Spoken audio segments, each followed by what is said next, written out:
He was a KGB officer for 20 years, and that's how he views the world. He's not stupid. He's not deluded in the way that, for example, President Trump can sometimes show himself to be.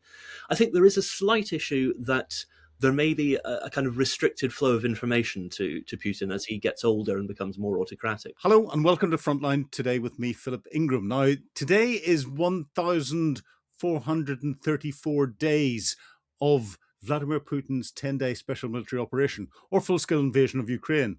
We're coming up to the start of the fifth year later on next month. But we're very privileged to be talking once again to an old friend of the show, Eliot Wilson. Now, Eliot was a clerk in the House of Commons from 2005 to 2016, where he worked on the Defence Committee and was secretary to the UK delegation to the NATO Parliamentary Assembly. He's a writer and commentator on politics, international affairs and security and rights for City AM, The Spectator, The Hill, and he's a contributing editor to Defence on the Brink. Eliot, welcome back to Frontline. Delighted to be here again. Now, I glibly say all of this, 1,434 days. In that time, during the Second World War, the Russians had pushed the Germans back from the outskirts of Moscow to the outskirts of Berlin. We've now got some peace talks going on. Are peace talks the right way of describing them? They're in the UAE. We're actually getting the Ukrainians and Russians around a table, but is it just gesture politics? I think from some points of view it is. I mean, clearly there is a degree of willingness on Volodymyr Zelensky's part to be helpful to the process. And, nobody wants a war to go on longer than it has to. But Zelensky is very aware, as we should all be, that for him and for Ukraine, this is existential. For Putin, this is a part of foreign policy. And I've seen nothing in the past 3, 4, 5, 6 months which indicates that he has any interest in reaching a conclusion which doesn't massively benefit him. And, his red lines are still the same as they were basically in February 2022. He still wants to occupy more of Ukraine than Russia currently holds, which seems an extraordinary idea for some kind of peace settlement. He's not willing to give any ground. And you've got Donald Trump as the kind of potentially slightly fading ringmaster of all of this, but with no grasp really of what it's about or how it should end, just how it reflects on him. Yeah, and Donald Trump seems to flip-flop. He flip-flops from supporting Ukraine, especially just after European leaders have got to him and all the rest of it, to then attacking Ukraine and turning around and accusing them of starting the conflict. And that, the first time it happened, we raised our eyebrows. The second time it happened, we sat back and thought, what's going on here? But he seems to be doing this consistently. Why do you think Trump's doing that? And do you think Putin is just sitting there and rubbing his hands in glee? I think there are two parts to it. I think President Trump has an innate sort of like for Putin. It's difficult to understand why, except that I think he admires his sort of strength and autocracy, which is something that Trump would like to emulate. But I think more fundamentally, it doesn't matter to Trump. None of this matters because it's only important insofar as it impinges on him. So it will make a difference, and his attitude will change from day to day as to how he feels. You saw this with the treaty that the UK is trying to ratify with the government of Mauritius over the British Indian Ocean territory. A few months ago, Donald Trump was saying this is all fine. It's basically fine. We don't mind. Get on with it. And now it's an act of great stupidity in capital letters on Truth Social. So I think that's the key to understanding Trump in foreign affairs and everything else. It doesn't really matter except in the way that it touches on him. And that's reliant on mood, instinct, what he thinks he can get out of a certain moment in time. He does want to deal, I think, because he lauds deal making above all. And he wants to end another war to go with some of the made up ones that he's already allegedly ended. But, the rights and wrongs of it are completely irrelevant, and we do need to remember that. Well, and these rights and wrongs are what are in international agreements. It's interesting you brought up Chagos because, it was delayed and pulled from going through the House of Lords because, a long-standing international treaty with the United States talking of UK retained sovereignty is something that was thrown in front of the government. So the government clearly hadn't done its research on international treaties before putting this proposal forward. And then we've got, within that, we've got the Budapest memorandum, which has been ignored by the international community, including UK and the United States. How, with all of this going on, can President Zelensky at any time have any confidence in any security guarantees that come out, even if there are on paper? If there are security guarantees by President Trump, he can't. Simply put, he cannot take for granted that President Trump will do anything he's committed to, because that's not how President Trump works. I mean, I think, a lot of the idea of some kind of peace agreement is still built largely on sand. The idea of this monitoring force that the French and the British are going to put in, there's no way that we've got the capacity to generate. I mean, I'm skeptical even about the 7,500 troops that they're talking about now. I don't see where they come from. The French maybe can generate them. They're still quite committed beyond France as well. But there's this weird sort of Potemkin village thing going on of, we assume the best case and work on that without looking at the likelihood of the best case, which is very, very small.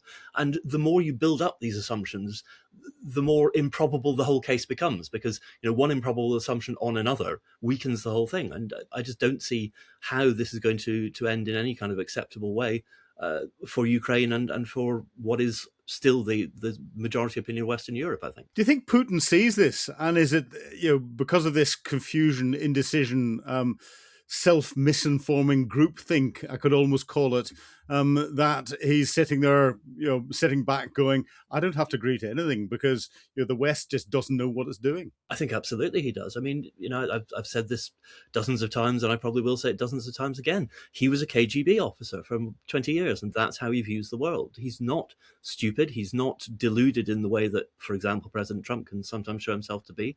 I think there is a slight issue that there may be a kind of restricted flow of information to Putin as he gets older and becomes more autocratic.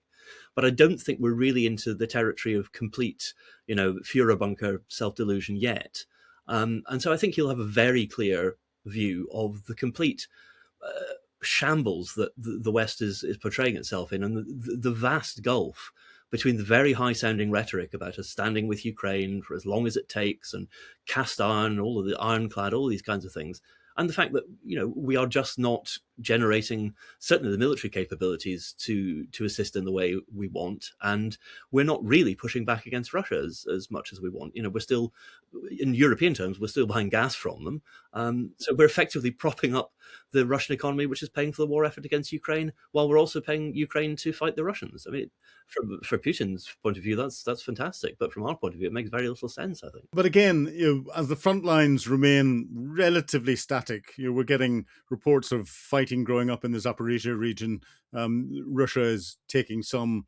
They're calling them towns and villages. They're more like settlements or 2 or 3 buildings, and taking them is a very loose definition of putting someone in there with a flag, taking a picture and running away again before the drones attack them. And the Ukrainians are doing the same. But do you think, therefore, that the Ukrainian tactic of attacking Russia's oil and gas infrastructure is having an effect on Moscow? And is that effect translating into what Putin is doing in attacking civilian targets with his ballistic and other missiles inside Ukraine itself? I think it's the best option open to Ukraine. I mean, the real horror story potentially is that this degenerates into a kind of frozen conflict, of the sort we've seen all around the world. I mean, if you look at Korea, it was recently the 75th anniversary of the war in Korea, middle of last year. And that war technically is still going on. There was an armistice in 1953, but the Korean War has not ended. And I think that this idea of sort of perpetual but low-key conflict is very worrying, because not only would it be very damaging for Ukraine, whom we purport to support, but it's also right at the borders of what we think of as Europe. It's interesting that when Hitler was thinking about what post-war Germany would look like in his terms, he didn't really see an end to the war in the East. He saw kind of perpetual guerrilla war, which he'd used to sort of train up fine young German specimens of manhood and all that kind of thing.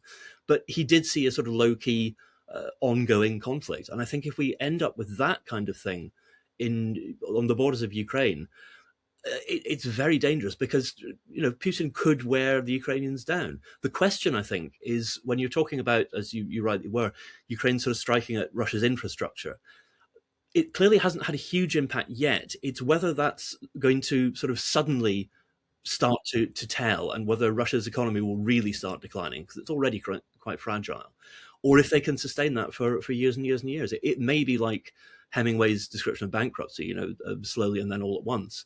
But we don't know because we don't really have enough information, and we're also not really helping as much as we could because we're still trading to an extent with Russia. And I think we do need to apply stricter sanctions, and we need to say to Russia, you are the aggressors here. We absolutely reject what you've done.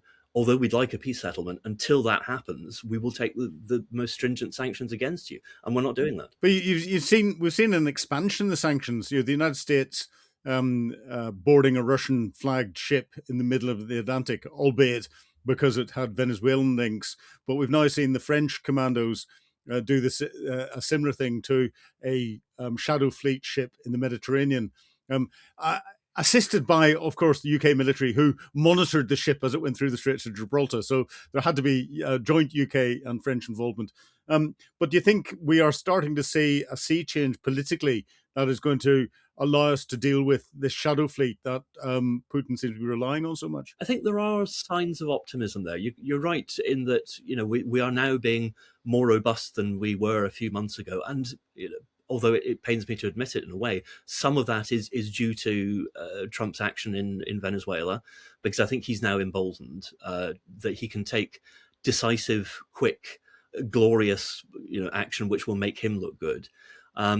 Again, the problem is this needs to be sustained. If we do it once or twice, it looks great in the headlines, and there's an eternal truth, as you will know much better than I, that everybody loves special forces.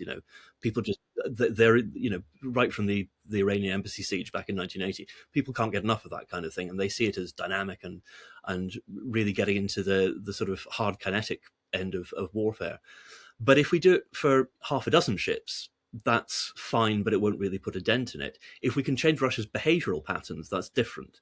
If it starts to look like a sort of mode of engagement that they can no longer pursue because it's too hazardous economically from their point of view, that could change things. So baby steps, but it is one of the rare sort of moments of sunlight, I think, at the moment. But reading the political tea leaves, at home and across Europe, what are you seeing? If you were in a position where you're helping prepare questions and subject matters for the Defence Select Committee to sit and look at the moment, both domestically, but a bit of poetic license, expanding out into having a look at where we fit in with wider European and NATO defence. What would you be saying to them? I think fundamental to it all is how much we are prepared to be spending. I mean, the government has been incredibly disingenuous about the amount of resources it's committing. We're told something like a 28 billion shortfall in the defence budget over the next 3 or 4 years. The Strategic Defence Review wasn't a bad document. It was oddly timed and it had some peculiarities, but it had some good ideas behind it. But it requires, as the people who wrote it have said, it requires resources, and it requires also determination to have this conversation about defence that we've been talking about a lot, to make it this whole nation effort. The government simply isn't doing that. And it's talking about the biggest uplift in defence spending since the Cold War. Well, that's fine, but we currently have 14 artillery pieces, no medium helicopters. We're retiring lots of our armoured fleet. Some of the armoured fleet may actually be injuring our soldiers, so they have to leave the service. Huge gaps here, which are not being addressed properly. And until we can sort that out, we can't really sort out how we fit into the wider pattern. Because there is an issue about, the Defence Committee wrote a report on this at the end of last year, our contribution to European defence. And we are falling down on our NATO commitments already. We're falling down on Article 3 of the North Atlantic Treaty, which is preparing yourself for defence and resilience. Article 5, Article 6, these are very dangerous issues to be neglecting. And I think the really worrying thing, and this started to emerge last week, is that not only do our allies know this, they've known this for some time, but they're now starting to say it publicly. And I think when people who are our NATO partners are saying publicly, if anonymously, the British aren't ready to fight, they don't have the capacity, then we really are in tricky waters, because nobody wants to say that about their allies. They do it for a reason, and the reason is a kick up the arse to get us moving, and we desperately need that. Otherwise, we won't be able to defend the Baltic states if Russia moves on them. We won't be able to defend the High North. We won't be able to placate Donald Trump about Greenland if that's what we're attempting to do.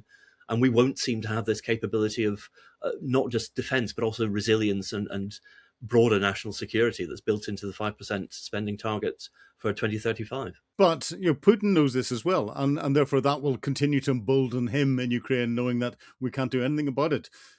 However, you look at other European countries. Poland has got a defence budget that's about 2/3 of the UK's defence budget, but they're buying 1,000 tanks and 1,000 artillery pieces. Now, I'm not saying we need those sorts of numbers because they're a European continental country. We don't have that. We're more expeditionary. But how come they're getting their procurement so right and we're getting it so wrong? What's wrong with our government approach? I think partly, living next door to Russia focuses the mind, and Poland has spent centuries living next to Russia and knows the potential cost of that. But I think they're also, for example, buying a lot of stuff off the shelf, but they're also buying stuff off the shelf and then committing to starting to manufacture some of it in Poland. They've worked with Korean manufacturers to do that sort of thing. We still are not at that stage. We still have this idea that everything we buy will be bespoke, it will be gold plated, it will be the best that you can get. And the problem with that is that you sort of overload the spec so much that it takes 10, 15 years to get the equipment in service. And the world's moved on. And the world's moving on even more quickly now than it was 10, 15 years ago. And there is a real danger that stuff we're committing to now could be genuinely out of date by the time it comes into service. We need a way of getting what used to be called, when we were in Iraq and Afghanistan, urgent operational requirements. I mean, you will remember things like the sort of snatch Land Rovers, which were just not properly armored. We needed something heavier duty for people who were losing their lives. And the Treasury did provide money, and we did get things like Mastiff into the field in a relatively decent order. But what's weird is somewhere inside the Ministry of Defence, something goes very wrong. I mean, I think that's true on a lot of factors, but the same people doing the same job of procurement with a different hat on somehow can't make that work as quickly when it's run-of-the-mill or planned acquisitions as they can when it's emergencies. Now, there is a new National Armaments Director. He's not been long in post. It's slightly worrying that he's never worked in the defence industry before, but in at the deep end. But that is a real problem. We've traditionally been committed to one supplier, bespoke kit. It becomes expensive, it's overdone, it's over budget, it's behind schedule. And of course, because there's only often one supplier, there's really not much we can do. And we're seeing that with the Ajax armoured fighting vehicle. There has to be a revolution in the MOD, and I don't know how we do it at the current situation. Do you think the real lessons that we can pull out from the way the Ukrainians are approaching their innovation for the battlefield? And, whilst we're not fighting, we should be watching what they're doing and starting to emulate the good parts of that so that we can rapidly grow what's needed for the new current battle space. Absolutely. I mean, I think I was writing several years ago in City End that whatever else happens, we need to be paying incredibly close attention to how combat is changing, how doctrine is changing. I think there was something interesting I read a while ago about Ukraine, which said that the dynamic had flipped. Rather than the government going to industry in Ukraine and saying, this is what we need, industry was going to the government and saying, this is what we've got. This is potentially what we can provide you with. So they were much more open-minded, much more agile. And I think that's why, for example, you've got such rapid advances in drone technology, because the government was willing to take a punt. It was willing to see what the private sector, which is always going to be faster to adapt, which is always going to be more innovative, had to offer.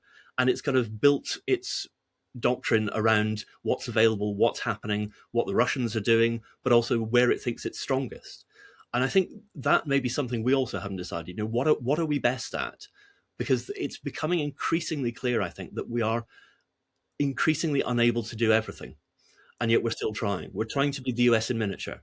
And I'm not sure that's long-term sustainable. And we are perhaps going to have to make some hard choices. The problem is, at the moment, we've made those hard choices by default because we just don't have the capabilities. We need to be much more thoughtful about it and make some informed choices rather than just have them thrust upon us. So where do you see 2026 going with the war in Ukraine? I have a horrible feeling that we will come to the end of the year and the front line will largely be the same. There will be a lot more dead Russians, a lot more dead Ukrainians. The wild card, in a sense, is Vladimir Putin.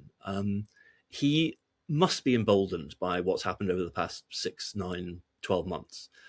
He knows now that Donald Trump is not fundamentally or ideologically committed to Ukraine in any way, however you view Joe Biden's commitment to it. And he knows that Trump will take anything which looks like a way out, which is a deal. But equally, he knows that Trump will get bored. And Putin, I think, is a man who could probably sit and stare at wallpaper for 20 years and still be focused, because that's how he operates. I think we talk about the Chinese having a much longer view on history and things like that. I think Vladimir Putin knows that he can wait the West out. And we also have a lot of political volatility in Western Europe.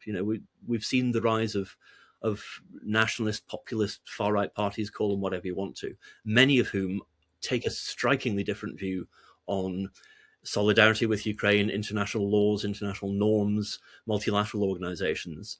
And as elections come and go over the year, I think we could see a weakening of people's or a changing in people's priorities, because we saw when the aid budget was cut, people were saying, well, look, we need to focus on what's going on at home. And that's a very easy and powerful message. And I think that is a real worry for 2026. Well, on that real worry, on that note, Eliot Wilson, thank you very much indeed for talking to me today on Frontline. And while I've got you on, a little bit of news from Frontline. And just before we go, for those that are watching, a big thank you for watching. But your Frontline has been so successful that we're moving to our own channel. But you can still catch us on Times Radio between 01:35 Greenwich Mean Time, not General Mean Time. I was thinking of Blackadder there. Or 08:35 Eastern Standard Time. And of course on our favourite podcast channels by just searching for Frontline. Eliot, you are the first to know that. And hopefully people will now go and subscribe, find us, and put up with the hiatus that there's going to be as we shift everything around electronically from Frontline Towers. We're taking over the building. Cheers. Thanks.